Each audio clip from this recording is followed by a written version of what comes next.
Ladies and gentlemen, welcome back to another, maybe exciting, depends on your interpretation of exciting episode of the Black Tower podcast. We're excited. You should be excited with us because life is better when we're all excited together. So, I am one of your hosts, your Bajan Mahel, Andrew. I am another of your illustrious Black Tower hosts. I am your Aman Khan, Mikhail, Daniel, Baron Cohen. Wait.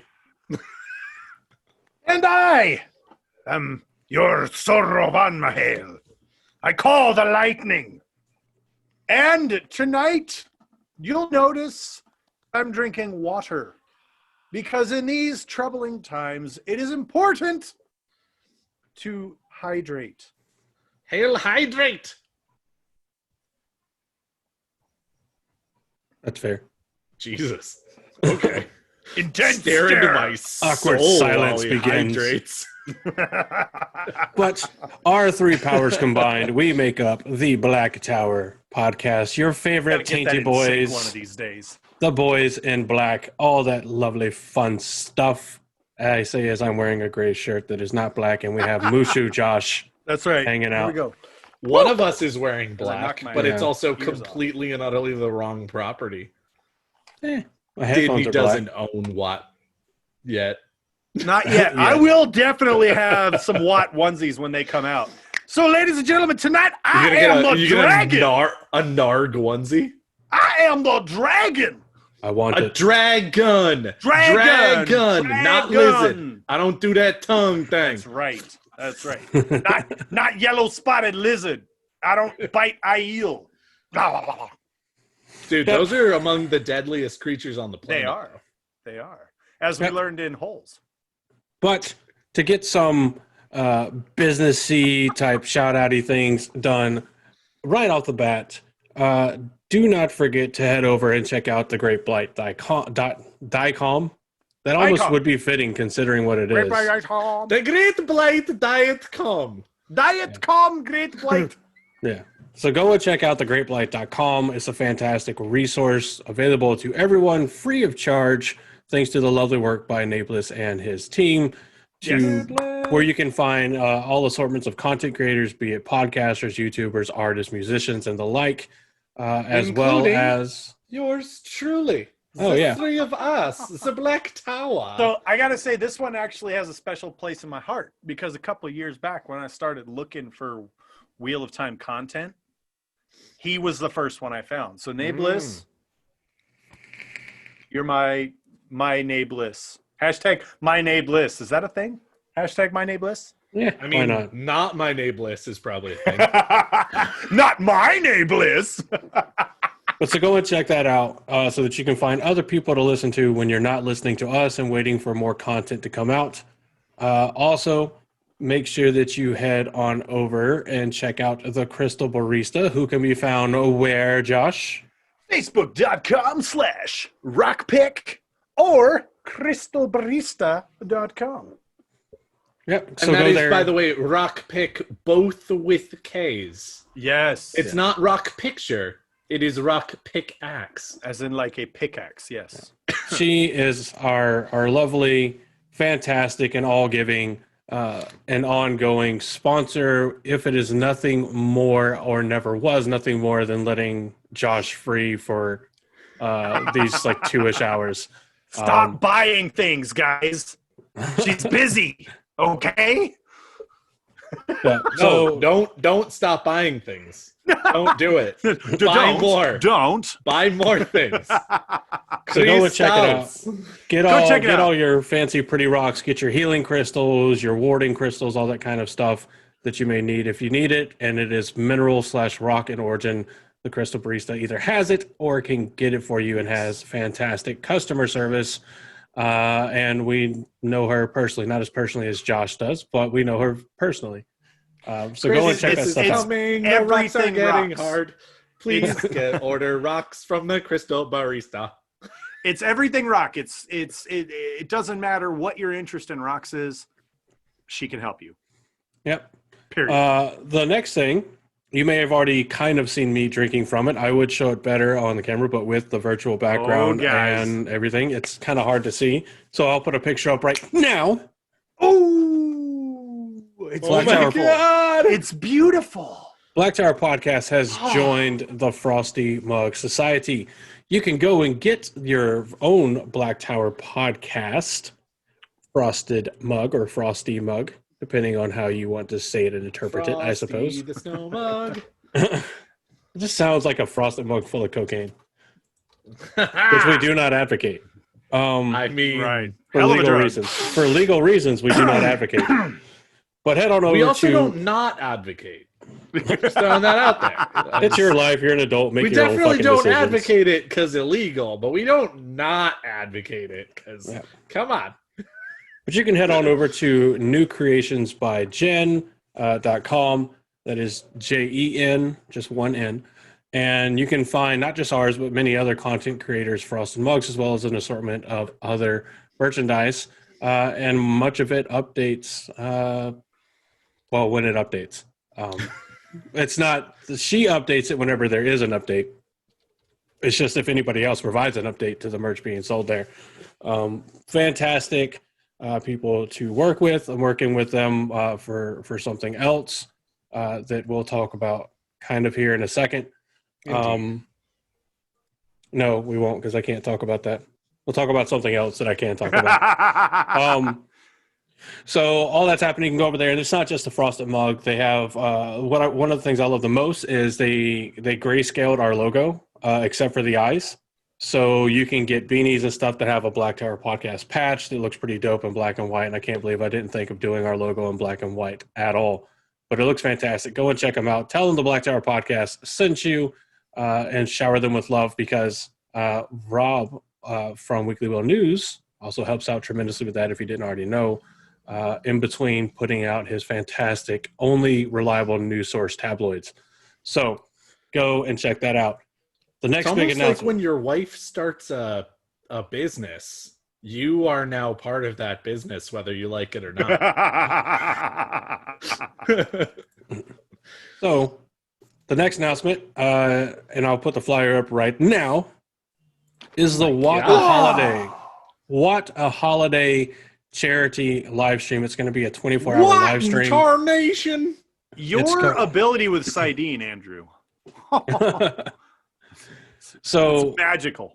the What a Holiday Powerful, 24-hour one might live say. stream charity event. It's going to be going from 8 p.m. Eastern Standard Time, December 11th, which is the day you're listening to this. If you're listening to the public release, it starts tonight. So get ready for that. And it goes until 8 p.m. on December 12th. That is a Friday into a Saturday for those that are in Correct. Eastern Standard Time. The charity that will be benefiting from this live stream is the Lightweaver Foundation, actually founded by Brandon and Emily Sanderson. They do a lot of work to provide basic needs for individuals that otherwise not have them, things like food, water, clothing, that kind of stuff, as well as donating and providing books to help encourage literacy and an interest in reading.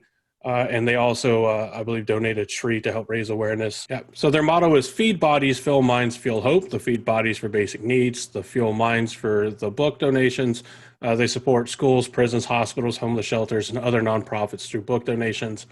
And the Fuel Hope is every year during holiday season, they donate a tree to the Festival of Trees to support the Intermountain Healthcare Foundation and Primary Children's Hospital. So a fantastic site, a fantastic organization built and founded by a fantastic author and his lovely, lovely wife. We They should also read something of his. we should. I don't think I've ever heard of anything he's ever written though. Yeah, what does that guy even do? The Cosmere? No, that's not Brandon Sanderson. No, not at all. Not even close. Rhythm of feel War? No, that was somebody else that just released all that. Way of Yeah, I mean- something or other. Is it like Wheel Way of of Time? Royalties? I don't Way know. of Royalties? Something like that. I don't know. Yeah, this stuff. But you can also go on their site, which of course is lightweaverfoundation.org, and they sell holiday ornaments. that they look dope. Each one comes like embroidered with I say embroidered, it's not embroidered, but like with the year on it, and that kind of stuff. I think it's about $15, includes free shipping, and all proceeds go directly into the foundation for them to give back to those in need. Nice. If you don't want the ornament, or you don't want to wait for the ornament to go ahead and give, we'll be doing the 24-hour charity live stream. We have a goal to raise $5,000, taking a page from Twatcast's Podcastathon. And there's going to be a ton of content creators there. Everybody's going to have 1 hour slots to kind of talk about the Wheel of Time and have a really, really fun and fantastic discussion. Keep your eye on Twitter and that kind of stuff. By the time you're hearing me talk about this publicly, it's already all out there and that kind of stuff, and we're gearing up and getting ready to do it. But definitely come out and show your love and support, not just for the Wheel of Time content creators and the Wheel of Time community, but for the Lightweaver Foundation and the amazing work they do. Love and support. So with all that done and out of the way, not that it was like laborious or anything like that. It was just more than normal. Yeah. We have an episode to do. We have things to talk about. Fantastic episode. The greatest episode ever made. It's just the greatest. Nobody makes episodes like us. Don't do that. Hey, that one's actually a factual statement, though. Nobody makes episodes like we do. Correct. Well, it hurts me inside right now as I'm thinking about it that both Rand al'Thor, who's one of the greatest human beings in existence, and the person he was just imitating both have 3 wives. That's a good segue. And on that note, we have a spoiler column to put on. Hey! So we're going to rely on the reliable, ever alluring, and fantastic voices of the Wheel of Time to tell us just what we should be looking out for and worried about. So Kate and Michael, take it away. This episode contains spoilers from the entire Wheel of Time series. If you have not read the series, you are at risk of being spoiled. You have been warned. God, I love those guys. Do they Kate just like Michael, live in your everybody. house? Is that why they're like always available to go ahead they and just do our come. spoiler warning? No, I have an intercom that's plugged directly into the computer, and I just buzz them, and they see my name, and they're like, "Oh, we know what this asshole wants here." know what Gotcha. Damn This it, Mick Andrew. asshole. Yeah. We never should have signed that contract. The Black Tower gonna get you. Black Tower's gonna get you. Black Tower's gonna get you. Well, speaking of getting, why don't we get on with the episode? And Daniel, what is the episode about? So, as many of you know, if you are longtime listeners of the Black Tower podcast, we often do deep dives into characters that are main characters from the story, as far as their motivations, their sort of impact on the story, different things like that. And one of the things that we like to do after we've done those deep dives is once we've talked about 2 characters, or in one case more than 2 characters that are in a relationship with each other, we do actually sort of do a little bit of a, not nearly as deep of a dive, but sort of a little bit of a shallow swim in the relationship between the 2 people and sort of its impact on the story itself. Because let's be honest, all of these characters impact the story. All of the ones that we talk about, all of the ones that we care about, they all impact the story. But some of them actually have things that they do together that also impact the story very strongly. And this is no exception. As you know, we have been talking quite a bit about our Lord and Savior, Rand al'Thor, the Dragon Reborn, the Lord of the Morning, the Kara Karn, the Kur Amor, The Kaka and now it's time to talk about the Dragon Riders and their relationship together. Because as you all know, we have also done a number of sort of deep dives into Min, Aviendha, and Elayne as well. And so now we are going to talk about the 4 people that are in that relationship that are Rand al'Thor, Aviendha, Min, and Elayne. Yeah. So let's take it away. It's So a, with that- it's a dynamic. That's for Yeah. damn sure. we're gonna kind of It's a mood. we're gonna kind of talk about kind of how it comes to be and broad strokes, and then something I actually did that my fellow co-host only kind of know about because I said, "Hey, I wrote some things that I want to make sure we talk about." I have 1, 2, 3, 4, 5, 6, 7, 8. I feel like I counted wrong. 1, 2, 3, 4. Oh no, I didn't. I counted right. I have 8 different kind of prompty things that I want to bring to my cohorts to talk about. And I kind of did these in a way, to some extent, for some of them, I want them to be kind of argumentative or kind of unpopular, maybe that kind of stuff, to call attention to the maybe potentially more troublesome aspects or things that we maybe don't Sure. like or do like about ideas around this. So Rand, of course, the first one that he meets is Min and Barillon, who, of course, Rand doesn't know at the time he is going to fall head over heels for, but Min does by then already. Though she doesn't know the other 2 people who are going to be in that triangle. She does not. She knows that there will be 2 other people. Correct. But she does not know who can't they see are. their damn faces. Yeah. So we leave Barillon, and eventually Rand gets to Camelin, scales a wall like the masterful not rock climber he is, and falls off the other fucking side trying to look at Logain, and officially becomes a criminal trespasser. To his credit, he does actually successfully climb that wall and then gets startled. Okay, that's fair. That's fair. So he falls into the gardens that surround or the section of the royal palace in Camelin, and of course meets the lovely, though very not water conservationist Elayne, and Yahweh, who actually at this point isn't that bad. Actually, I like Gawain book 1. But so meets Elayne. Then they have this very brief meeting and talk back and forth. Elayne seems more interested because I'm not allowed around the common folk because I'm royalty. And then moves on from there. Anyone?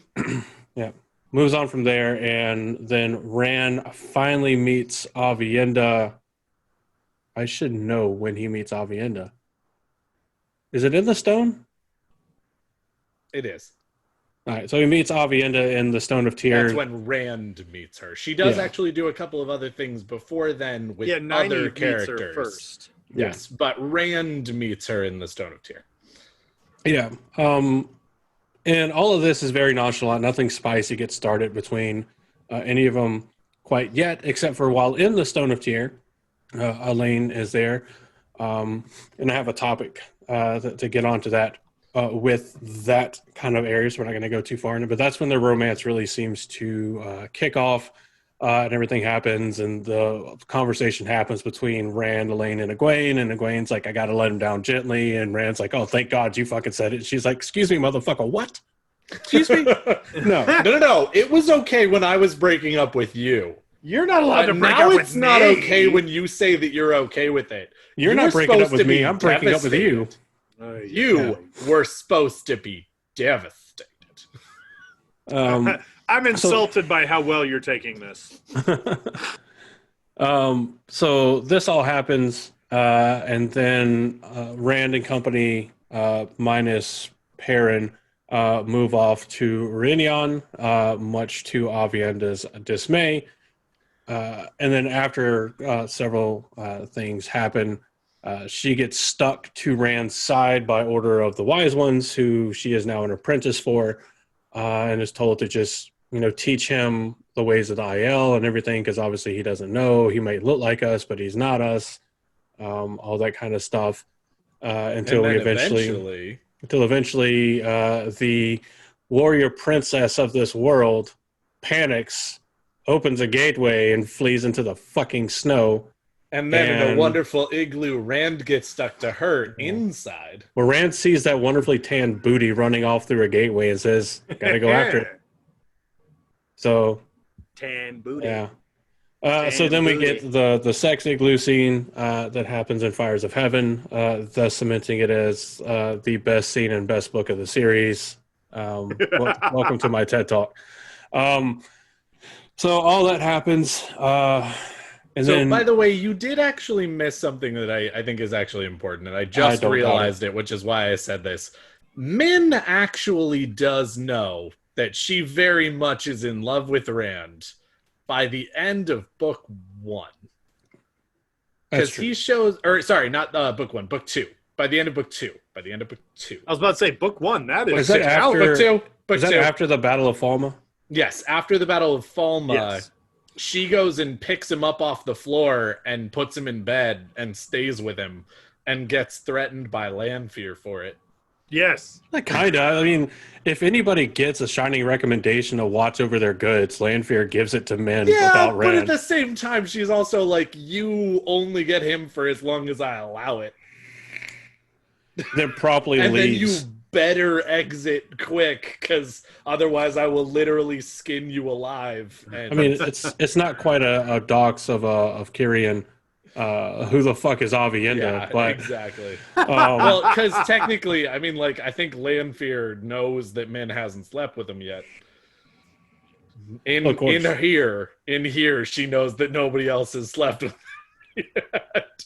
So, yeah, otherwise, I Min would already be dead at the end of book 2. My Rand is unsullied. Yeah. I mean, I guess I would say that the aftermath of the Battle of Falma and all that for Min is whenever the romance really starts taking seat for Min.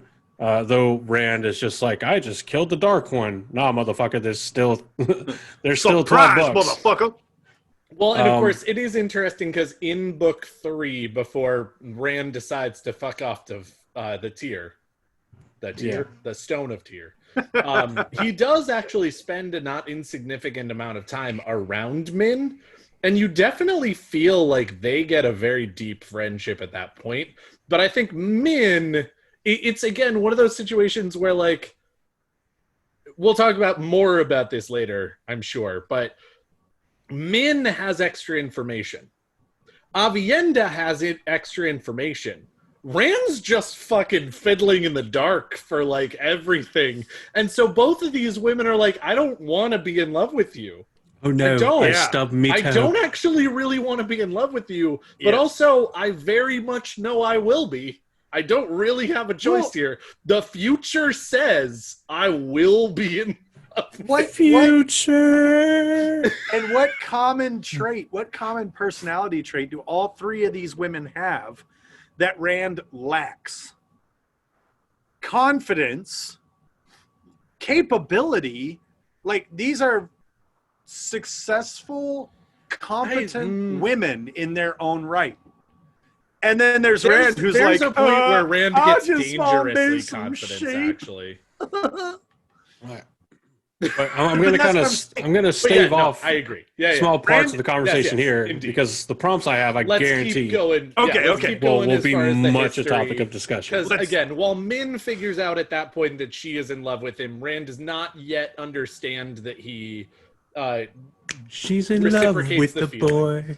So anyway, we've now gone through the Stone of Tyr. We've now gone into Ruidian. We've now gone through the Igloo.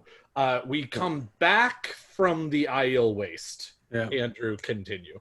Yeah, so it's this long, arduous journey of everything going on. Rand is spending all this time with Aviendha, though we know kind of why, or not kind of exactly why. And it ultimately gives rise to the scene that we get in Fires of Heaven, as I mentioned before. Then after that, we very semi-quickly transition over to the bulk of any of Rand's relationship that we see, where Rand is around Min all the time. Yes. And we get to see a lot of their relationship building and changing over time. Elayne is off doing Aes Sedai stuff, and then eventually doing the daughter heir, laying claim to the Sun Throne, and all of that. No, the Lion Throne. The Lion Throne. Thank you. Sun Throne is Kyrian. Yeah. But yes, the Lion Throne, very much. So we get the Elayne accession arc and all that, and Min is still hanging around with Rand. So that's pretty much a lot of what happens until they all come together. Eventually, Avienda admits to Elayne that she's done bone the dragon, and she feels terrible for it. And Elayne is like, well, you love her too, so we might as well get used to it. And eventually they all meet with men. They all have this nice long talk where they're all kind of of the same mind. Like, we all love him. None of us are willing to give up on him. So we're just going to have to make this work. Yeah. And we'll get kind of more into this here in a moment as well. And so the bonding between the four of them happens. Yep. And then from there, it's into the last battle, and everybody else is crying except for them. And then Catswain, because Catswain's a smart, sly fox, and figures that though she doesn't probably know exactly what it is. Dog, you got me monologuing. Yep. But she figures that there's something they know, and it's not something she needs to know for once in her fucking life. And they don't really worry about it because it's the end of the book, and who the fuck cares? All of us care. So, A lot. any points that I may have missed that are of worthy note about the kind of very broad, very coarse evolution of their relationships? I will throw out there that we didn't necessarily talk that much about their relationship between the three of them.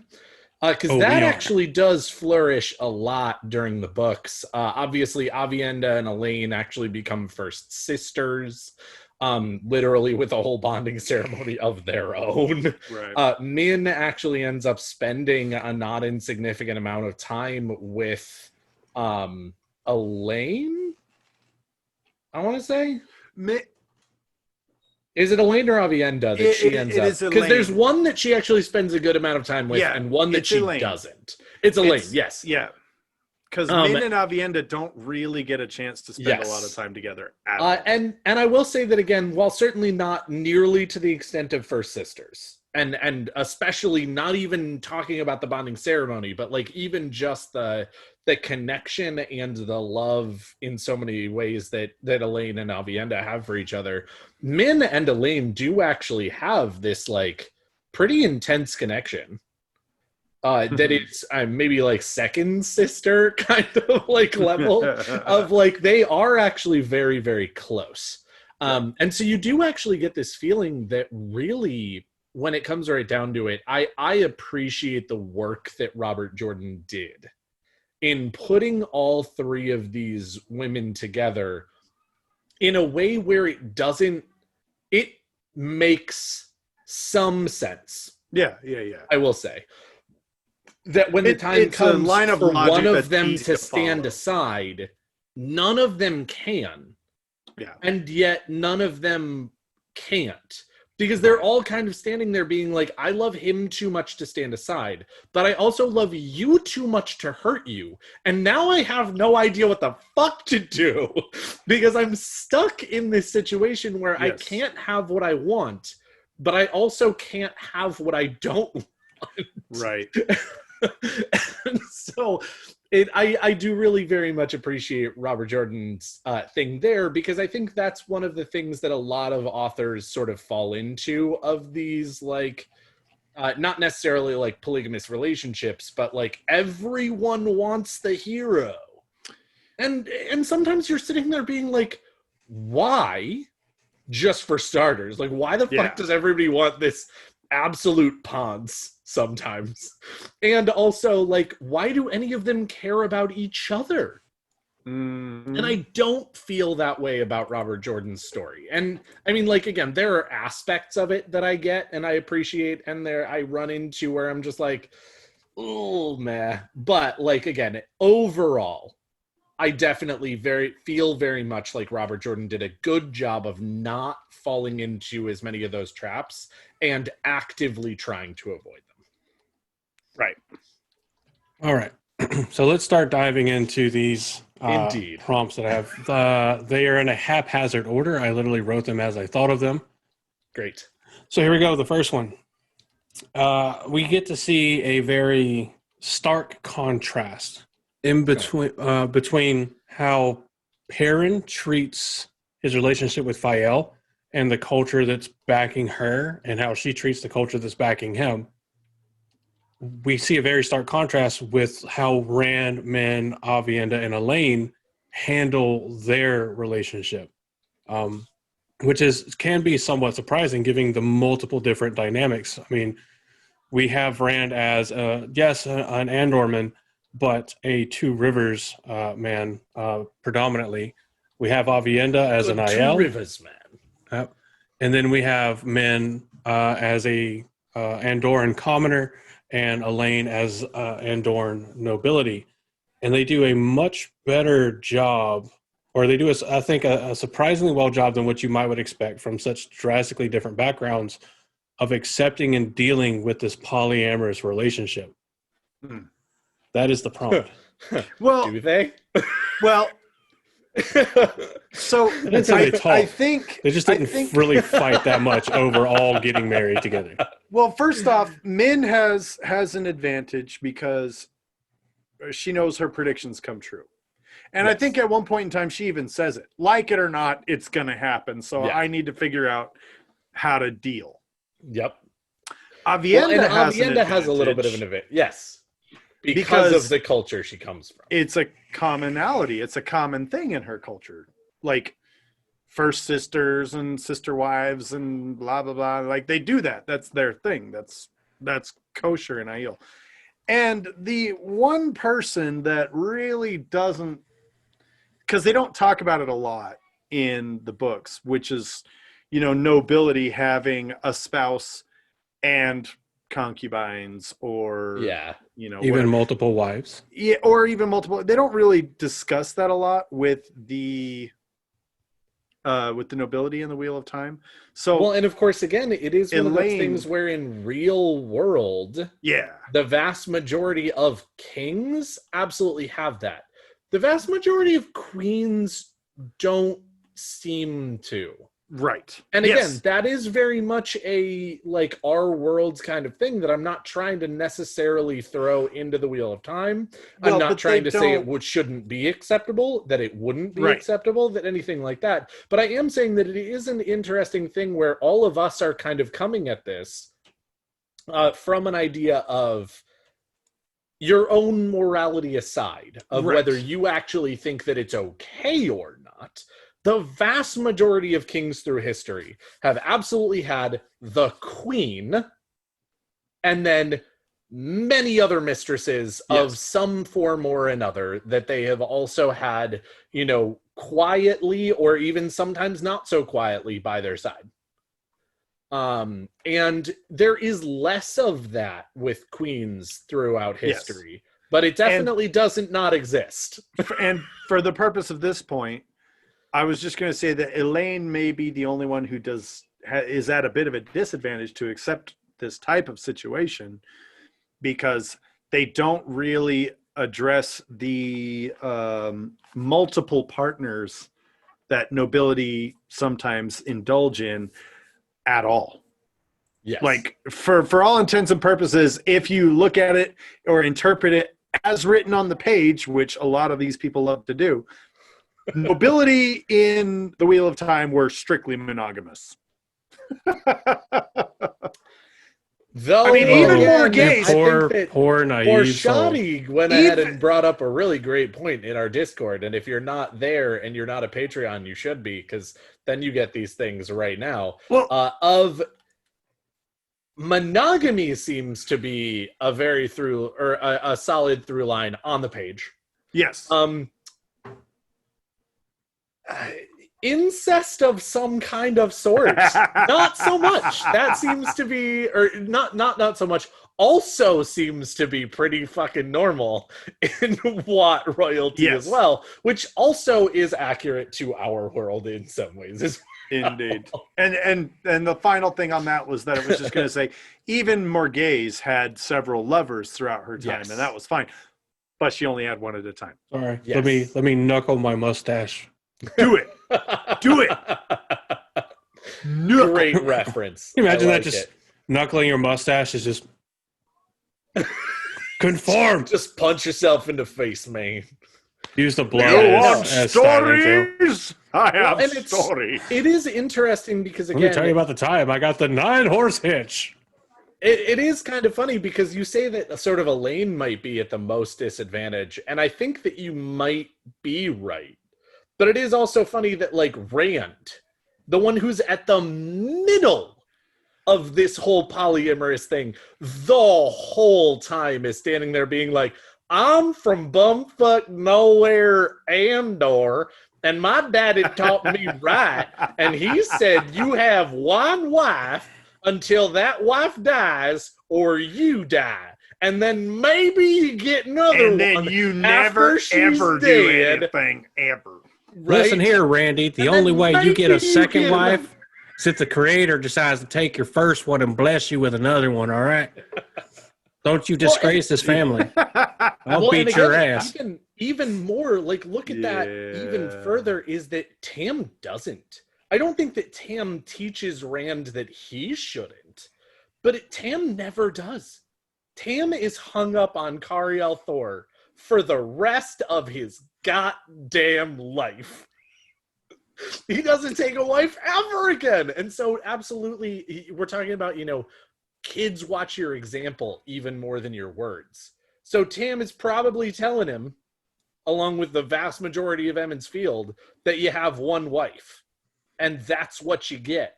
And you're happy with that one wife. Yep. And she's happy with you. And then Tam takes it a Hopefully. step further. Reminds me of a meme. Never getting remarried after Cariel Thor dies. And so he's not only living it, he's living it to the nth degree. And so Rand is seeing this and then going into this situation of, like, sister wives? Concubines? The fuck are those? Yes. All right. I would agree. And I think that I don't know, what is French for, how would you say menage a trois Menage a with trois? 4 people? Yeah. Menage a trois. I think their menage a trois cat. is a good and refreshing example of people being willing to adapt and incorporate other cultures, being cognizant and respectful of the cultures that the people they love were brought up in. I think it shows an amazing willingness by all 4 to sacrifice and to just kind of understand it and to be more world-rounded. Not saying that if you don't agree with it that you're not world-rounded or anything like that. There's definitely plenty of reasons to not do this. It's always a personal decision. Yes. So on to the second prompt. This has to be prefaced. We already know this is not happening. Okay. We already know this is not happening. Do we? But, and I figured this would be a kind of brief one. Wanted to get your guys' thoughts on the idea, because it came out whenever we were talking about casting, and we hadn't seen any kind of casting or confirmation yet that these characters would not be merged in some way. Your ideas and thoughts on the merging of Min, Aviendha, and Elayne, perhaps why it would be a good thing and would work, and why it would be a bad thing and not work. Whoever didn't go first last time.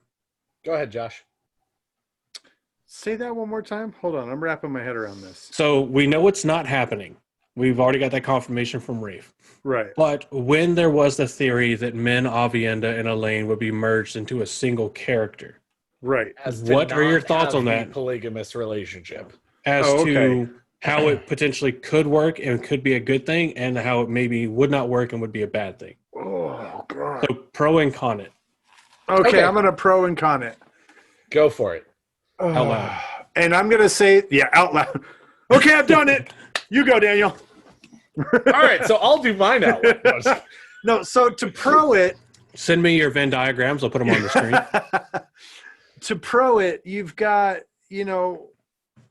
obviously there's a lot of story with these 3 women.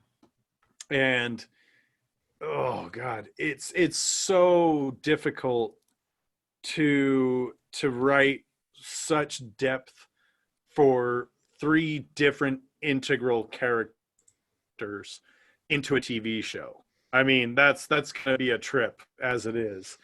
So I would think a pro would be you'd really be able to cut away the fat or the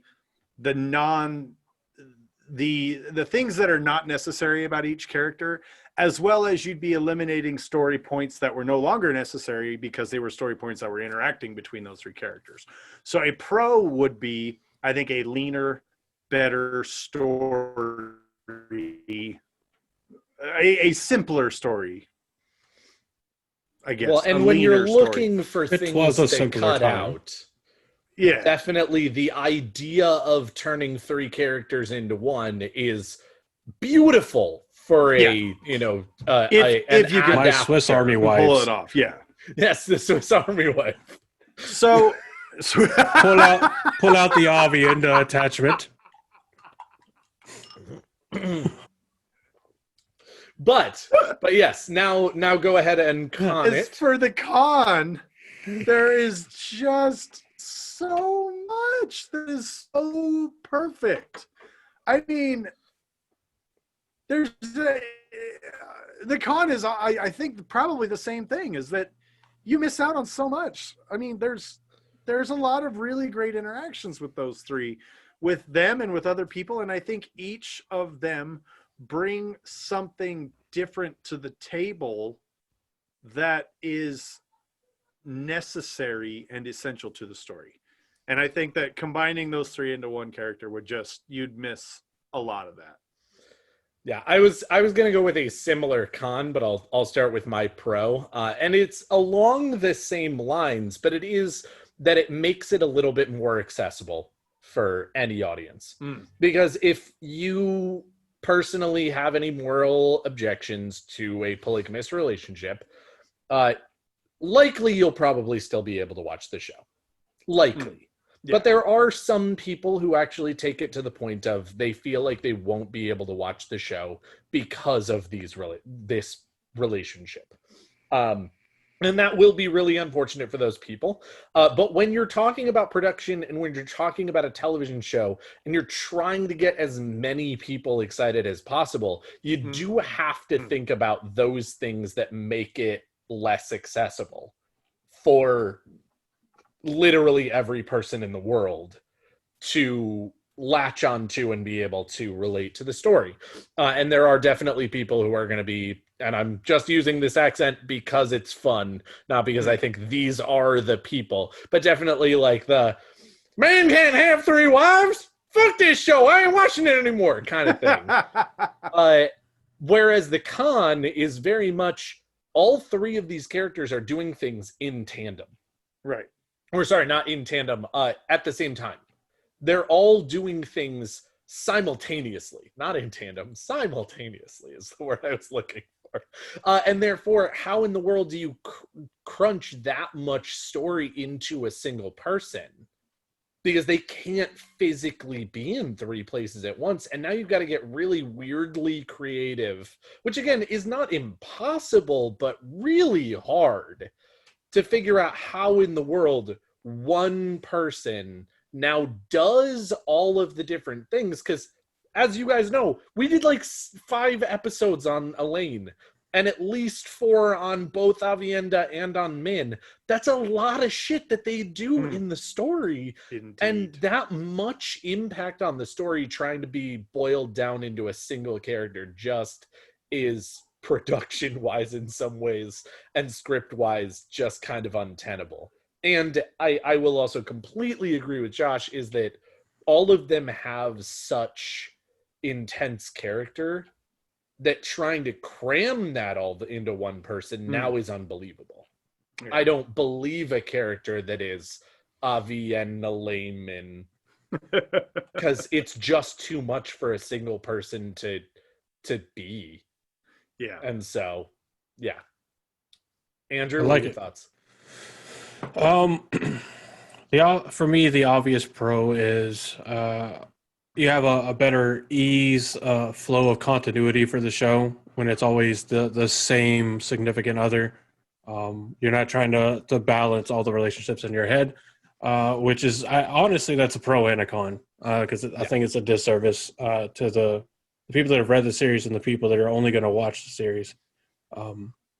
But you do that. I mean, there's the obvious thing of you save some money on actors and actresses. But I think it's negligible. So I think mainly it's that it makes it very, very easy to take and follow a very linear, very common, very Western world standard view of a relationship. On the con, I think it's already been said. You cannot merge the things that all three people do into one character and do any one of them justice, much less all three of them as a whole. You can't have this noble queen who's an exceptionally skilled and talented and terrifying warrior who can also see visions. That's just the most OP of OP characters. That's the character that you turn in when you're playing D&D, and the DM creates adventures just to kill your character off. Accurate. That is the min-maxer in the play group that gets all of the DM hate. Yeah. So you get a saving throw. Overpowered person. You just died from 1d6 of damage. Just happened. Wait, now that's not fair. I have 90 hit points. Not anymore, you don't. Man, if you let them get to 90 hit points, that was a you problem. But anyway, continue. It's an overpowered character. It is, yes. All right. Next prompt. So this is one of my criticisms of how this relationship happens and everything in the series. Elayne very, very, very, very, very, very quickly decides, I want to marry Rand. Okay. By the time that they've, off-screen time has probably been at least a couple weeks. But it's more like a high school romance time frame that Elayne and Rand are together in the Stone of Tyr. And previously she has only met him as a trespasser in Camelin. And by the time Rand and Elayne part ways after the Stone of Tyr, she has already decided that she wants to marry Rand. And I don't see it as realistic. I don't see it as something that would legitimately happen without the excuse of sheltered nobility meeting a commoner that she finds interesting and wants to be with. But the way she acts, the way she conducts, the thoughts she has, and the two contradictory letters that are both ultimately saying, I love you, I want to marry you, just seems far more in depth than a quick high school crush, especially considering that we don't see a tapering off of her desire for that relationship at any point in the series. So thoughts on that? Please tell me how I am wrong, Daniel. It's not that you're wrong. It's that when she's with the circus and actually out in the world with Nynaeve and Tom, there are actually a couple of moments where Elayne does do the kind of classic, distance makes the heart grow fonder, except that it doesn't. It literally makes you kind of forget about the other person. And reality. Right? Exactly. And so sorry for all of you in long distance relationships there. No. If you're in a long distance relationship and you're making it work, fucking kudos to you, props up the asshole. And also, if you do it right, distance can make the heart grow fonder. If you do it right, mostly props doesn't. Up the asshole. But it is definitely, I noticed, especially in my most recent reread, that while Elayne does still seem hung up on Rand the whole time, it does very much still seem that way. She has conversations about it. Every time she's reminded of him, she's like, yes, I'm very much still in love with him. But she absolutely goes for Tom. And that's a whole nother story. We don't need to necessarily talk about what happens there, but she definitely has these weird feelings for Tom that she explores that don't end up going in that particular direction, but she sees them possibly being able to. And then while she's with Val and Lucas traveling circus, she ends up also meeting somebody else who she's kind of interested in, that that again, she like explores that for a little while. And again, she always comes back to Rand. And she always decides that in the end, he is who I'm still pining after. But I do feel like reality does set in at those points. And she does take a second and reevaluate. And just ends up coming back to that conclusion rather than just literally the whole time being like, no, I can't love anyone else. Rand is the only man for me. I'll only ever marry Rand. And so it does definitely feel more realistic that there are those doubts. There are those moments that she's running into of, I am apart from Rand. We're not in the Stone of Tear snogging. We're not getting to spend, a good deal of time every day together.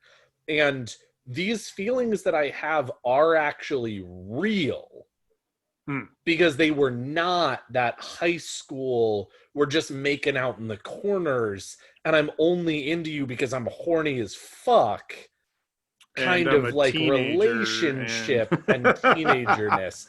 And she does, as I said, explore other people to really cement those feelings. And for me, like a lot of that, to me at least, came off as like the same kind of high schooly thing of, I'm dating this person that's off in this other school. We don't get to see each other this much right now because it's like finals time or whatever.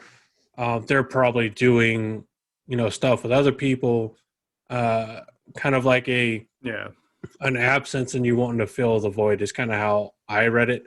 I never saw any of them as actual serious explorations, especially Tom. But I think it's a good point, honestly. Thank you.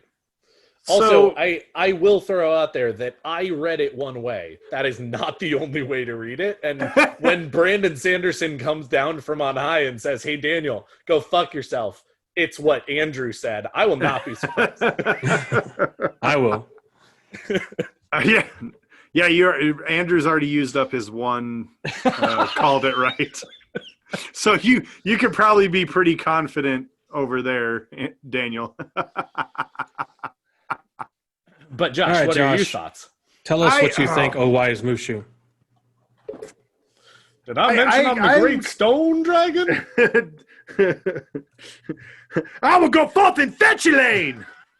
God, this is a tough one because on one hand, I have to agree with the high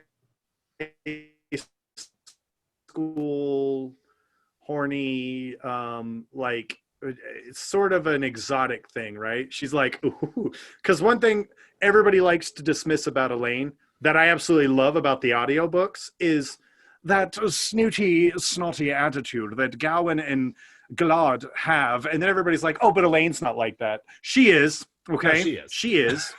She's a snoot and a priss. And she sees this, like, super attractive, very fit young farmer literally fall into her garden, and she's like, oh, hey boy, how you doing?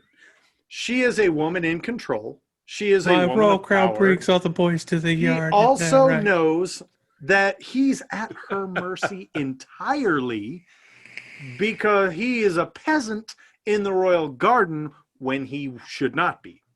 So there's an air of an exotic nature. Talonvor knows that. Where she's like, oh, look at this, exotic. And she's got this weird competition thing going with her mother that inspired the Tom exploration, I believe. And so she's kind of like, it's illegal to court the queen's daughter in the queen's garden. She's like, I could do whatever I want because I'm Elayne. So on part of me, the other side of me though says she's a monarch.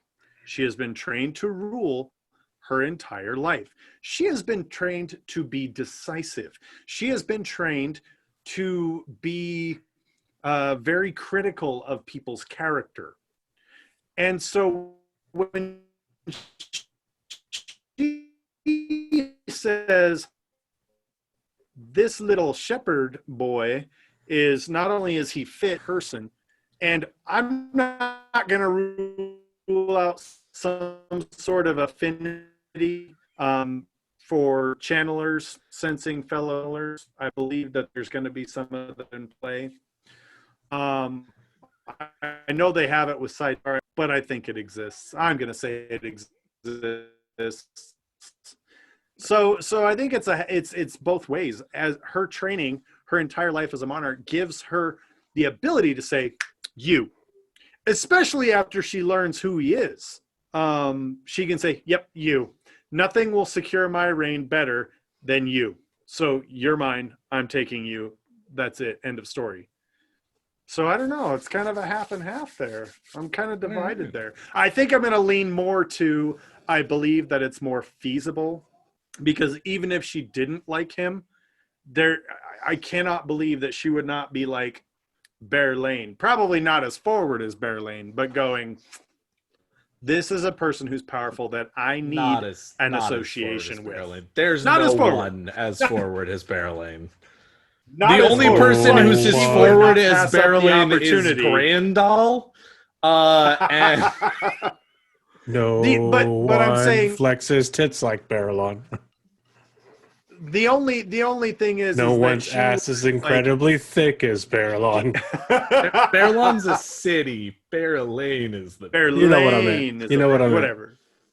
But she would not pass Gosh, up it an opportunity as a disturbs me to responsible see you, ruler. Elayne. She would not pass up an opportunity Dumps. to have a thread tied to the Dragon Reborn. Cannot. Well, I and think of it'd be course- more unbelievable for her to pass up that opportunity. I do want to throw out there regardless that of it's circumstance. hilarious to me in some ways how against threads on her she is, yet how easily she ties them to other people. Oh Easy she's there, like, Pinocchio. White Tower, fuck you. Like, I mean, when it comes right down to it, I will take your learnings. I will take your teachings. I will take the one power away. Like, I will take Sidar. But in the end, if you think the White Tower is going to just rule in Camelin, y'all can go fuck yourselves. Mm-hmm. Exactly. But then she's also like, no, Rand, hey, tie this to your little finger because it's going to be around you forever. Because All it's mine. So next prompt brings us halfway through the prompts. This one should be a short one as well as the next one.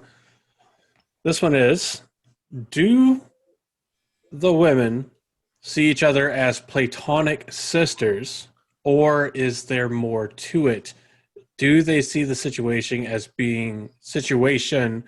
being married to each other as well? I'm going to say married to each other, because when they did the bonding, it was not Aviendha to Rand, Elayne to Rand, Min to Rand. It was Aviendha, Elayne, Min, Rand, over here, over there. Everybody just smoosh up into one big ball of emotions. And so everybody connected to everybody, which is why Aviendha and Min, which is why Min was so flustered when Aviendha was earning her Dragon Rider badge. Elayne. You mean Elayne? Because Elayne. now, Elayne. no. She's Yes. Veins of Gold, dumbass. So Elayne is in there riding the dragon. Uh-huh. But it affected Min more because she is not a channeler, and she had loops as well as Brigida. They had loops, Actually, sensations coming from both sides. to be fair, it actually affected Min and Brigida the most because Aviendha already had experience with it being first sister to Elayne. And Aviendha is a channeler and can mask the bond. Anyone To can do some that. degree. Anyone can do that. And Brigida actually tells them how.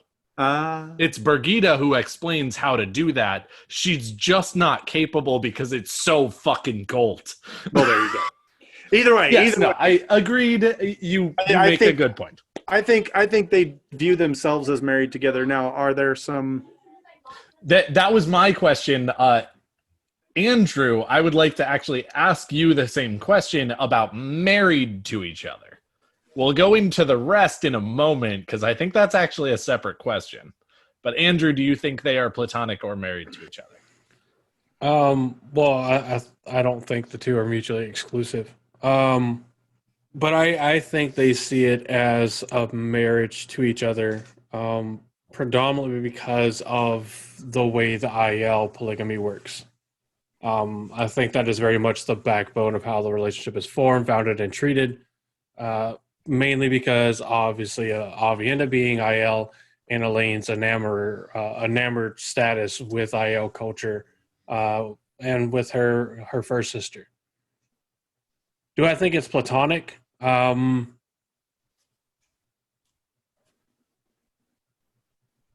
I think it is initially, but I think given to its own devices and allowed to continue in the status it is, I don't think it would remain platonic. I don't think so. I don't think it would either. But you go, Daniel.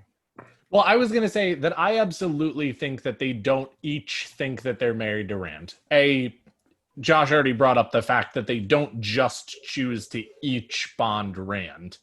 And let's be honest, if they actually wanted to figure out a way to bond Min to Rand with Saidin, or with Saidar, pretty sure they could have found a way that didn't involve all three of them bonding to each other to Rand. So I agree with that. I think they all do very much feel like they are bonded to each other. And I would say that in the books, Min is very much the one on the outside. She gets the most time with Rand, but I think she doesn't actually feel the most connection with the other two. Whereas Aviendha and Elayne, as much as I don't necessarily want to just throw out there things that are going to get me in trouble, I absolutely think that somewhere between them deciding that they actually really liked each other and Elayne's, succession to the throne and Aviendha being by her side the whole time and everything like that, that pillow friends they became. Absolutely, in the books. Now, again, I actually am in completely agreement with Andrew as well that once Moradin Rand is now able to be free and continue on with this, lifestyle of whatever, I think that Min and Aviendha and Elayne, in some ways, almost by virtue of the bond, in a lot of instances, would at the very least get curious, if not actually just be like, all right, cool. Well, we're all going to bed together, so that's just happening, kind of thing. And so definitely at absolute minimum, after the events of the book, he lights his own pipe without the power. They ride dragons all day. It's a fun time. Well, and then Elayne goes off and runs Camelin. He does even postulate, I wonder who the first will be that tracks me down. We all know it's going to be Min. Yeah, Elayne's going to go back to Camelin. Yeah, Aviendha's going to be like... has responsibilities. Yeah. Aviendha has responsibilities. Elayne has the most responsibility. Aviendha has slightly less. Min doesn't have any goddamn responsibilities. Her entire life is now wrapped up in assisting, finding, and helping Rand. Mm-hmm. That's it. That's all she does. And that's fine. I'm not saying that that's a bad thing. I'm not saying that she has no purpose. I'm not saying anything like that. It just means that she's 100% the first one who finds Oh, yeah. Oh, yeah. Oh, yeah. All right. Next one. Is this whole situation, specifically looking at Min, Aviendha, and Elayne, is this a callback to the maiden, mother, and crone trope or archetype? Very popular in neo-paganism, the Wicca tradition, that kind of stuff. You guys, I'm sure, at least have a vague idea. Actually, you could both probably have a better idea of what I'm talking about than I do. Maybe. I doubt it. I'm mainly looking at Josh here because of the crystals. I'm not going to lie. Because of the crystal. I would say loosely. Same. Yeah, and I'm not saying that it has to be directly there. And part of what I'm getting at is we know, and I'll get into this with another prompt that we have, how much Robert Jordan loves to pull. If he could pull from every culture or subculture at the same time, he would. And it's often altered either in adopting parts of another culture or in a diluted form or not necessarily comparison to comparison form. So kind of keep that in mind when you think about this.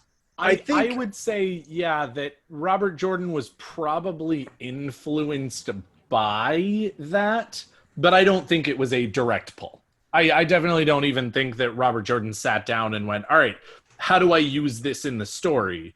I think it was just in the same way that every fantasy story kind of tells the same story, even though they're all different. There are certain things that you just can't get away with and also still write a good story. And I think that's really what it is that Robert Jordan knew how to write a good story. And so those pieces that he included from there are about the tropes of what makes a good story rather than necessarily pulling directly from those three entities. I can see that. And just to kind of jump on the back of that real quick, I think you can say yes in a way, because I think so the maiden, the mother, and the crone, they're very, very centric around the types of things you can learn from them, or the roles that they play in your life. And so you can make the case that Aviendha plays the role of the teacher, but she's not, they're not wise lessons like the crone would give. Correct. So there's aspects of it, but I don't know. That would probably be, I could say probably a good 20% of that dynamic would be back to that particular trope or type of character interaction. No, I like archetype.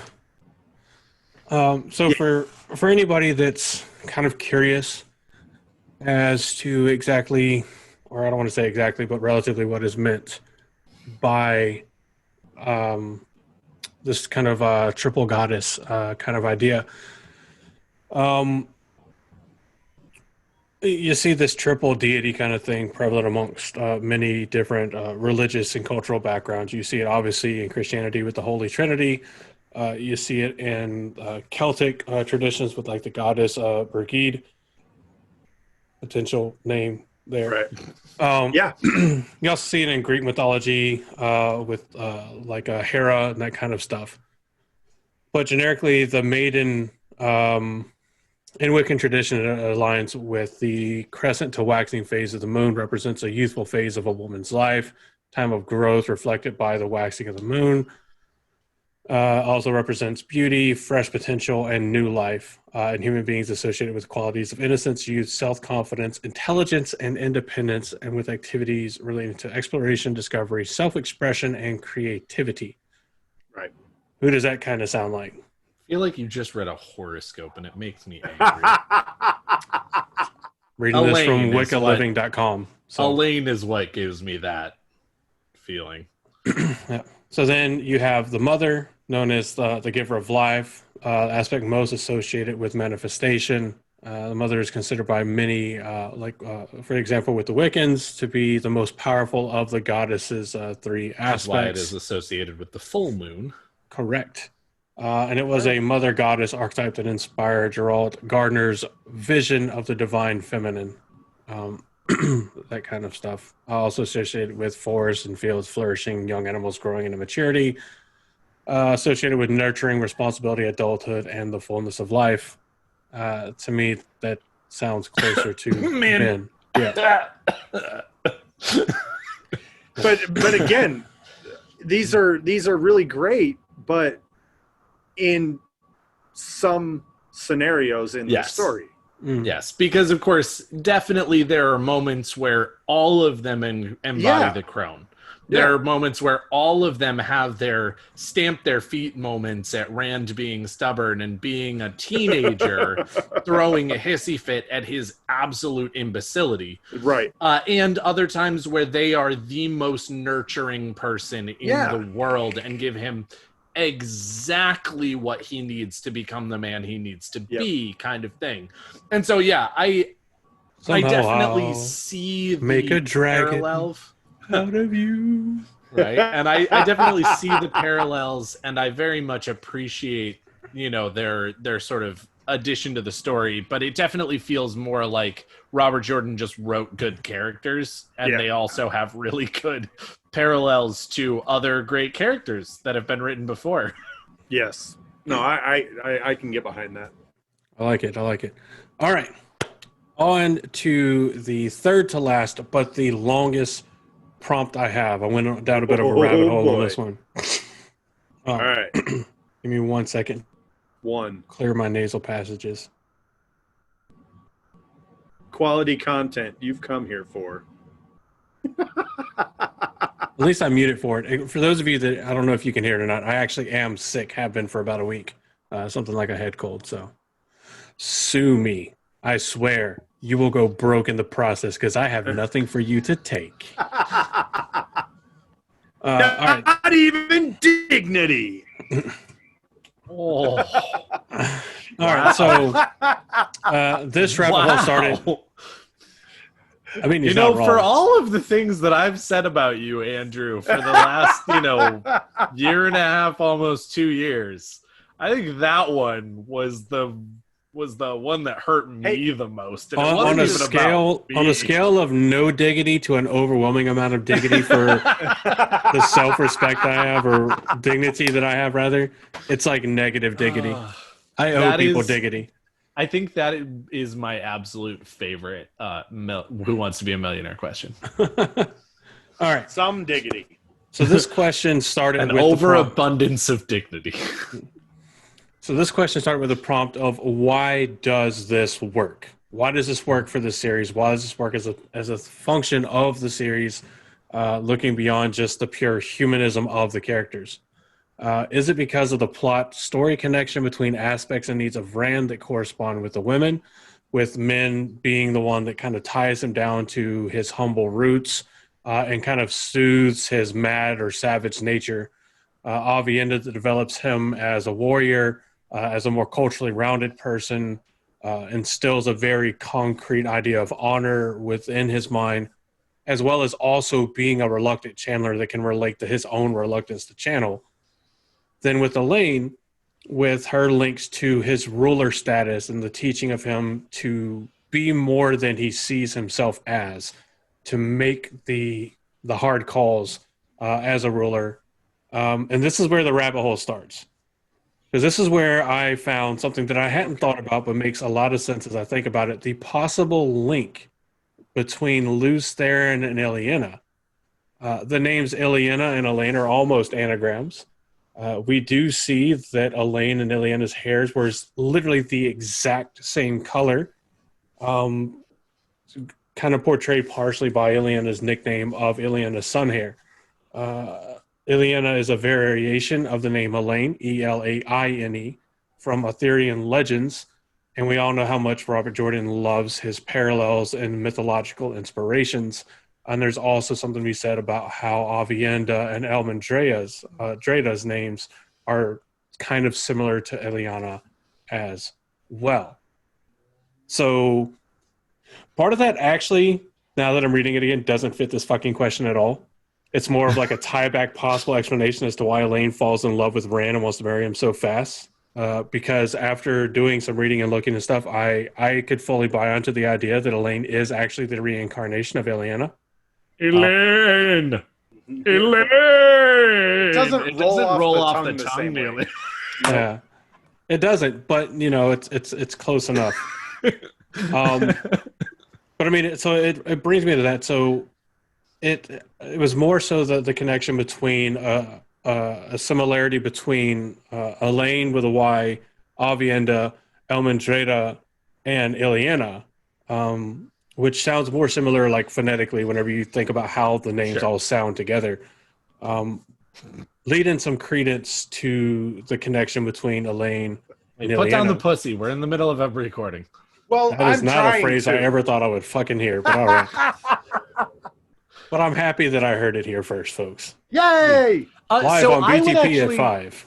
Put down the pussy. Since We're you recording. haven't really gotten a chance to do this, I would actually like to hear your sort of overall thoughts on why this makes it work, or why this works. What makes it work? English, Andrew, because you have not gotten to go first, and B, I like this prompt. I want a second to think about it, and I'd like to hear your thoughts first. I will be your moment to think. I can be Yes. your hero, baby. Damn Skippy. I can give you a moment to think. For me, part of this prompt was actually created out of self-satisfaction, in way of, that sounded so bad now that I think about it. I was gonna let it go, but then you commented, and it made me happy. It was in the way of reconciling my issue with how quickly I feel Elayne falls in love and wants to marry Rand. And if Rand is, Rand is the reincarnated Lews Therin. And I think enough of the evidence we have, though very limited, because we don't know anything really about the backstory of Elayne, other than she was important enough to have 3 names, which is very significant. I could see that reincarnation as reconciling that. And as for the rest of why it works, kind of partially like how Morshadi said in our live Discord chat, available only to patrons right now for the low price of $1 a month. Go ahead, patreon.com/Black Tower Pod. I think they are, in essence, 3 aspects of Elayne reincarnated. I think it fits a good metric for the mythological inspiration from Arthurian legends, with a twist. You know, instead of having this one person that has all these amazing aspects reincarnated into one, it's going to seem kind of overpowered, like we talked about earlier. If you merged all the characters, you now have 3 facets of this amazing character that I imagine Elayne would be, or would have been, / is, because time is circular. It's like a circle. It's not a triangle. Triangle have corners and ends. It's a circle. It never ends. Right. Name that movie. There's your paraphrase movie quote. But because you guys already know that I fully buy into the fact that each one of these 3 female characters are necessary for Rand to stand any chance of succeeding in even pulling out his own dick to take a piss. Because the boy is fucking lost for most of the fucking series. It's just fucking lost. Like, I'm pretty sure Min has to remind him how to undo and redo his trousers several times. Take that for whatever you will. All right. I'm pretty sure she takes a lot of pleasure in reminding him how to undo and redo his trousers. Read me a book, Dragon Man. But I think it fits because I not just because I wrote the part of the prompt. I wrote the part of the prompts like I did because it's a lot of it is kind of how I feel about the roles they play, and I think generically speaking across the fandom, it's kind of agreed upon. Though to what degree, people will acknowledge the amazing and not just looking pretty in the corner accomplishments of certain characters, Min, but I think it fits very well, and I think it works because you take a character that could have done it all, but would have been more shoddy. I will. Gonna edit that one out. Andrew's triggered. Sad part is the thing is, like, anytime I'm around, Vance knows the saying. I mean, like, Vance, I will fucking murder you. It's a joke. NSA, I love you, big government. Don't kill me. Whoa. Don't suicide me like Epstein. But I think it just works very well. I think it gives a really good explanation, and it still links to the overarching concept of time is circular. The things that have been will come to pass and will go away, and that kind of stuff. I feel like I just incoherently made an argument, but hopefully it was somewhat understandable. No, it was exactly what I was looking for, as far as A, gave me time to think, and B, put together your thoughts on it more coherently, and I like just me rambling around to try to make sense of the English language. That's what happens. That's how we do. Josh, do you want to take this one, or do you want me to go? Yeah, mine's actually pretty simple though. Let's do it. Think It works because Robert Jordan wrote it. That's right. Boom. Done. Mic drop. We're done. We're out. No, I don't think Elayne has anything to do Elayne. with the girls, except for one thing, and that is that competent, capable people share similar personality traits in that they are driven, they are motivated, they are competent. Now, Elayne obviously was an intelligent, competent person. She had to have been. So I feel like, and we do talk about, with Rand's revelation, he's up there going, oh, I do this because this time I was raised better, and I fight so that Elayne gets another chance to live a full life. I don't think that Elayne and Luz Theron are these, destined to be together forever lovers. I think it's he did love her and maybe still does to a certain degree. I think her death is one of his greatest regrets, and that's why it haunts him so. But as we've also discussed in another episode with the taint preys on your insecurities. It preys on your darkness, your own personal darkness. So his fear and regret that he killed Elayne obviously is going to be amplified by the taint or by the effects of the taint. So are the girls, do they have anything in common with Elayne, or are they connected to Elayne somehow? I don't think so, other than the fact that they share some personality traits that successful people share. Sorry, I gotta itch my nose. Very subtle.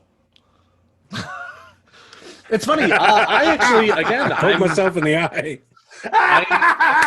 Karma, motherfucker! I'm taking I all feel your like, crystals. again, I'm very combination. I'm the halfway between the two of you kind of thing. Once, in that I actually do legitimately think that Elayne is Elayne reincarnated. I think that she is attached to the wheel. I think that she is reborn again.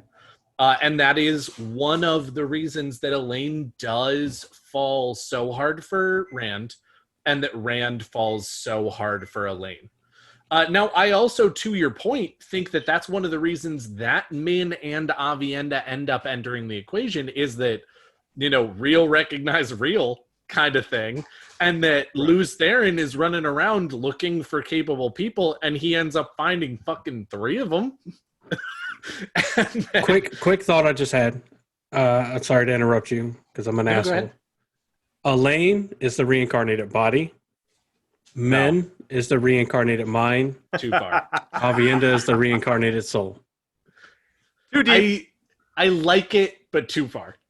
I don't care. I'm going with it. It's fair. And so again, I definitely feel like Elayne actually is Elayne reincarnated. And that, again, given how close in age Elayne and Rand are, that there was an intent for Robert Jordan of making them kind of Luz and Elayne. But at the same time, again, I really do feel like the reason that the relationship works is not because all of them are Elayne, or because even one of them is Elayne. I think that the reason that the relationship works is because Robert Jordan did a hell of a lot of work in the 90s, try and expose people in the best possible way to cultures that they weren't familiar with, to lifestyles that they weren't familiar with, to different ways of thinking that they had never even considered. And that when it comes right down to it, that is what sort of the Aiel, or that is one of the major things that the Aiel bring to the table, is the idea that, sure, monogamy is great, and if that's what works for you, fucking do it. There's nothing wrong with the monogamy. There are even Aiel that are totally just monogamous. Yes. When monogamy comes along, you must doesn't do it. work. When polygamy comes along, right? You must do it. And in the end, if it doesn't work for you and you do have a situation where there are 3 women or 3 men, I think that it only really ends up being true about this, that there are 3 women and 1 man, because Rand happens to be male. And I think that in this case, it's when 3 women come along that all of them, again, have too much love for a single person and too much love for each other. The only way that it works is if they actually all decide Yes. that they need to move forward in a certain way. And that I think it does work because, again, Robert Jordan put in the legwork. Robert Jordan wrote into the story things that made sense. He gave you a culture that already did this. He gave you relationships between the women and not just the men that mean that they cannot fucks with each other. Right. They can't just go ahead and say, well, fuck Min, I don't like her, get the fuck out of here, kind of thing. Right. That they actually do care about each other so much that they cannot close the door on any one of these 3 other people. Right. And I think that to me is really the reason that it works. Because again, there are so many other books that are just main character has so many people fall in love with him, or so many people fall in love with her. And it's like the Belle kind of thing of, this is just the reason we're writing the story about them is they're the most attractive person in the entire village. And they also have something else special about them. So everybody fucking loves them. But there isn't the legwork behind it. As far as, okay, what does that mean for everybody else? What does that mean for the relationship between the other characters? What does that mean between the relationship of everybody else? And that's, of course, again, one of the reasons that there is another person who we have not talked about at all in this relationship in some ways, that is Lanfear. And she doesn't become a part of this because she is unwilling to compromise. Right. She loves Rand al'Thor, or Luz Theron, to a degree that, or right, to a degree that does not allow her to make any compromises whatsoever. And it becomes a problem where now she is just a foil rather than any kind of equal part. Right. And she doesn't end up getting Rand. She doesn't end up being able to satisfy any of the things that she actually wants in life. And she ends up just falling off the radar because she cannot be adaptable in any way, shape, or form. And that is why the rest of it works, is because everybody else makes the conscious decision that the adaptability and the love that they share is the most important thing about what is going on right now. Yeah. Like it. I like it. Dude, I kind of like this format where I just ask questions and only rarely have to answer them. So last 2 prompts, and I didn't plan them to be this way. One is going to ask you to look into the future. Oh. The other one will ask you to look into the past. Okay. So we're going to do the future first. Okay. So, and this was spurred on by discussions had on other podcasts. Have had this discussion. I've been privy to part of the discussion, and it's kind of what inspired this one. I think a lot of it came, or a good portion of it came from MK and Delusions of Grendel. So, shout out to you, lovely people, for provoking some thought. You guys are awesome. I don't want to say some thought because it sounds almost condescending, for provoking this thought. You know, I mean it in the nicest way possible. And now that I think about it anyway, I say it sounds bad. Anyway, No, you're good. the prompt. Does the relationship continue post last battle? Or does Rand move beyond mere relationships? Does he want a relationship even? Or is he so connected to humanity in the world that he no longer desires intimacy or relationships of this nature? And do the girls or women want to be with Rand in Moradin's body? I think the body isn't going to matter because I think they're in love with the person. New dick, who dis? I mean, maybe, depending on, Maybe it's more dick. how well endowed they are. But I think that Yeah, I think the relationship continues. I think it's like what we talked about. I think that Elayne has a country to run. Aviendha has the Aiel to save, and even Min now she actually does have some responsibility that we kind of skipped over. But she's now Doomseer for the Empress. Like, That's not important. I think, yeah, but the Empress isn't going to let her go. I think that it's going to be. Let her go. Let her go. She's I my think- wife. You fucking know.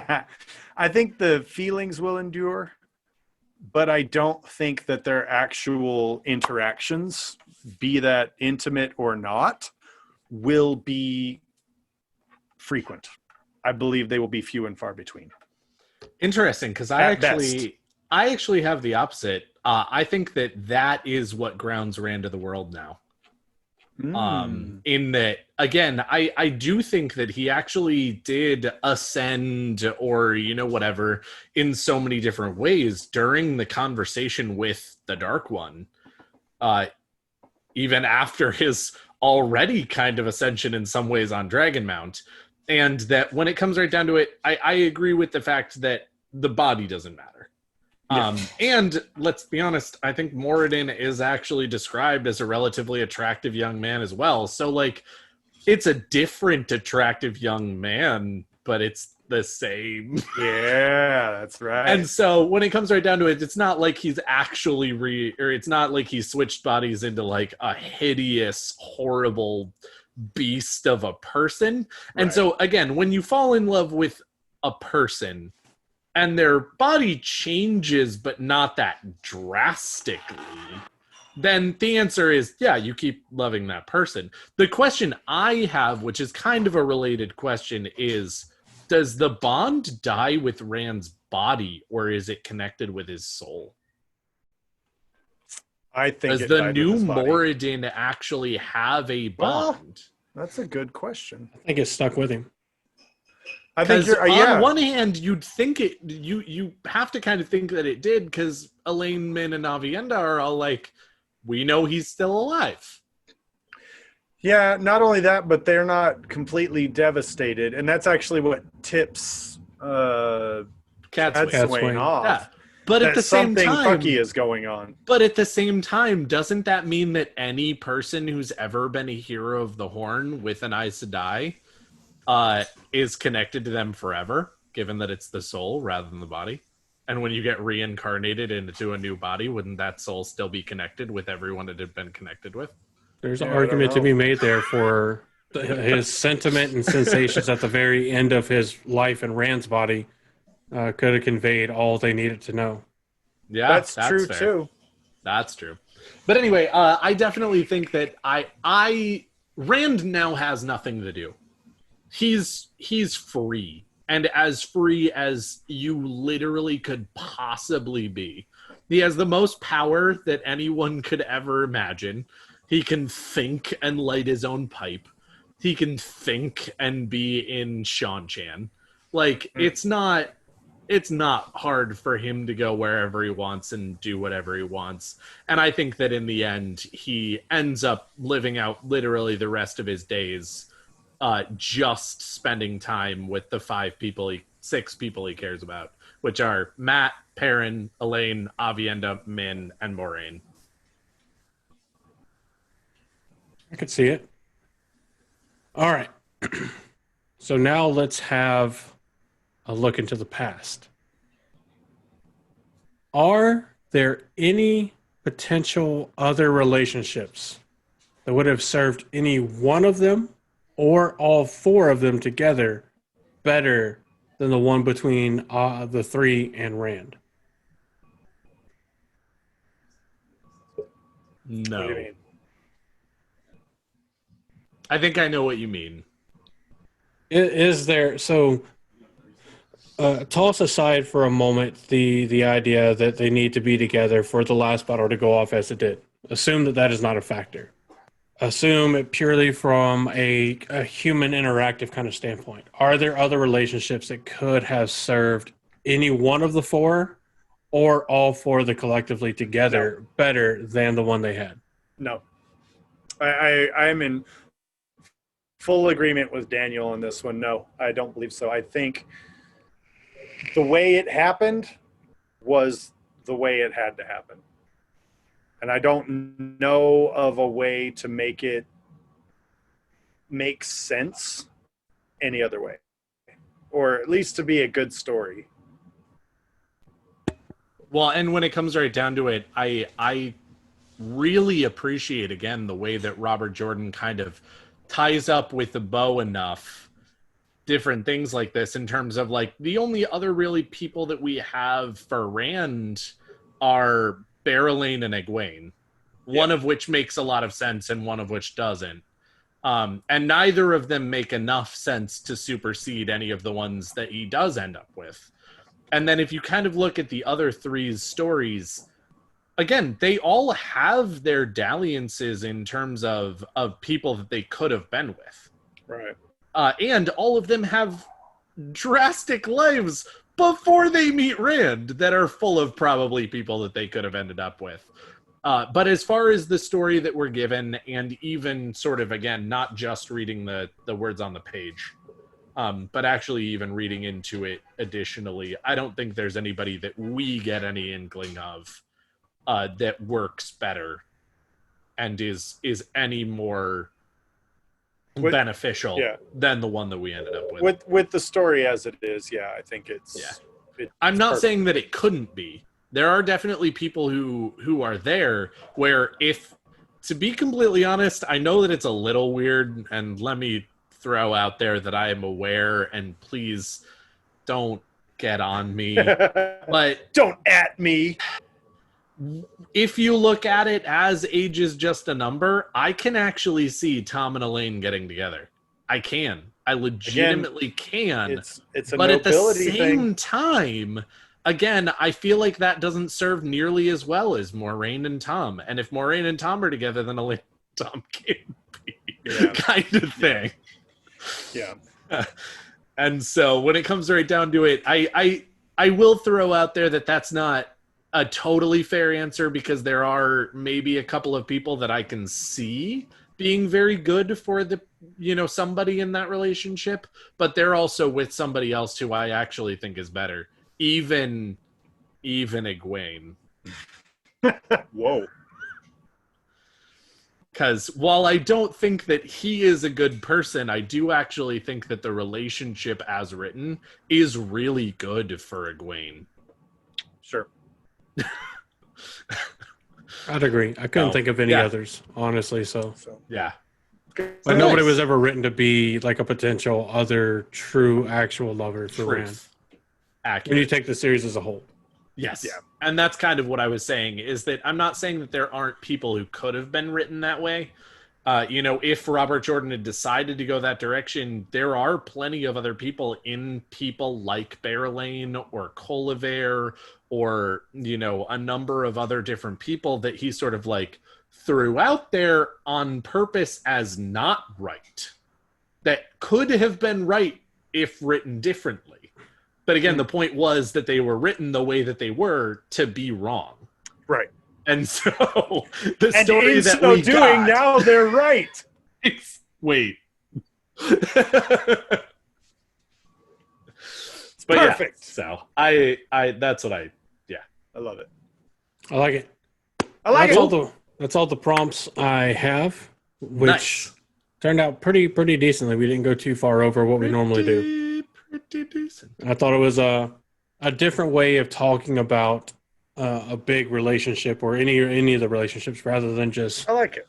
Well, they meet here and they talk about this and then they do this, and I wanted it to be more thought-provoking and thinking of other things rather than just how it happened. Yeah, I like it. Yeah, that was good. So sweet. So the what do you think?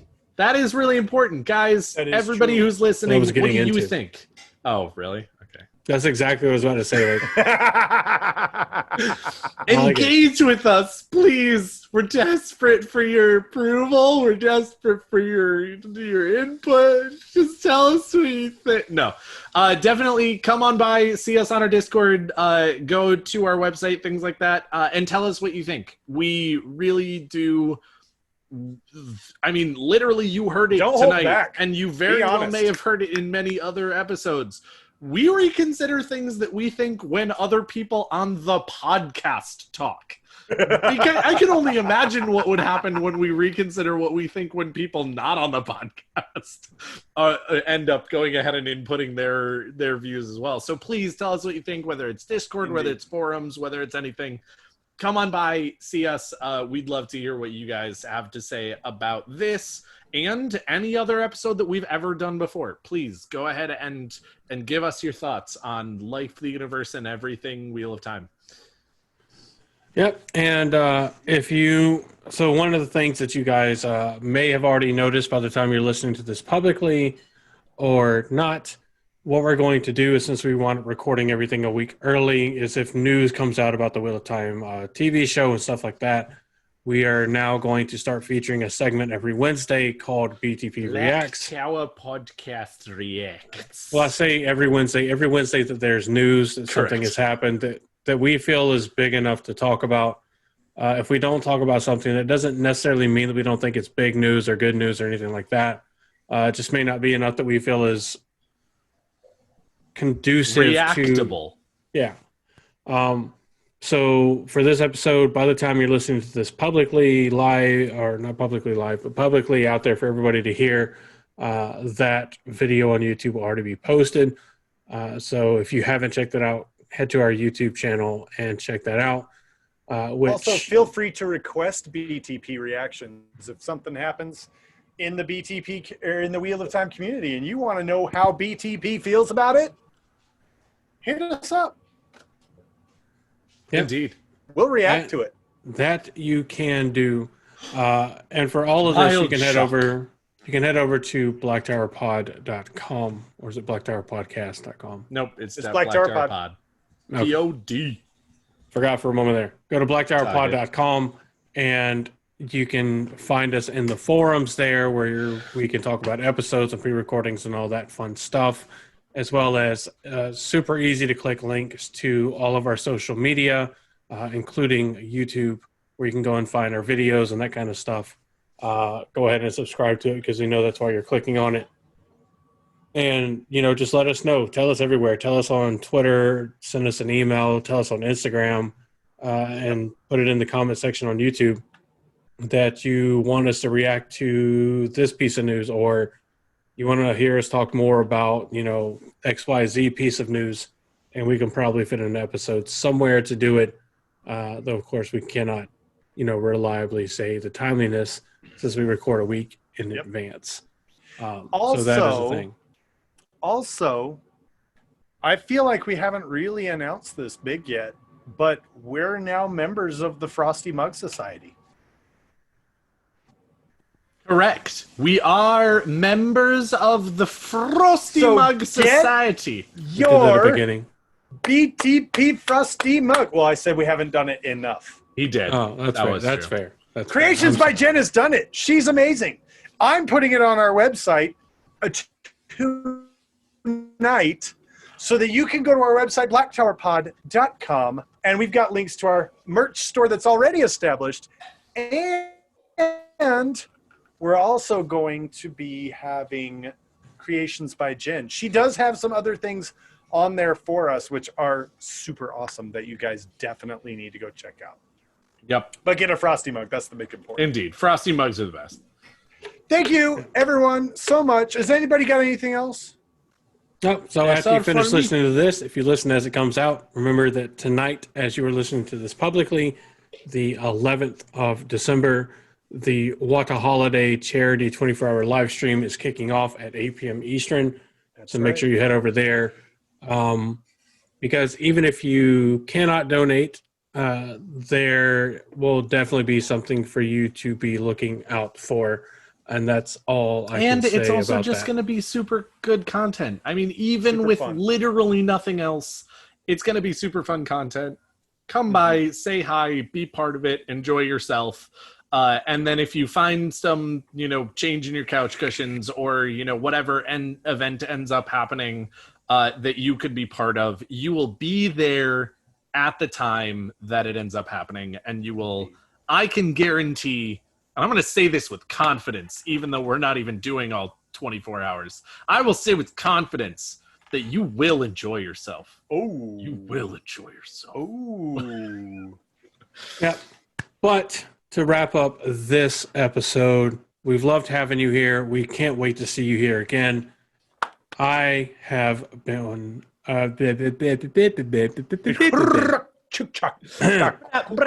I have been your Bajan Mahal, Andrew.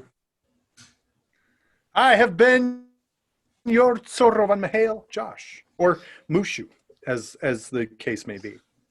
And I have been your Aman Khan Mikhail Daniel. And I hope that everybody who's listening to it is having a great day. The morning was fantastic. And in case we don't see you again, good afternoon, good evening. And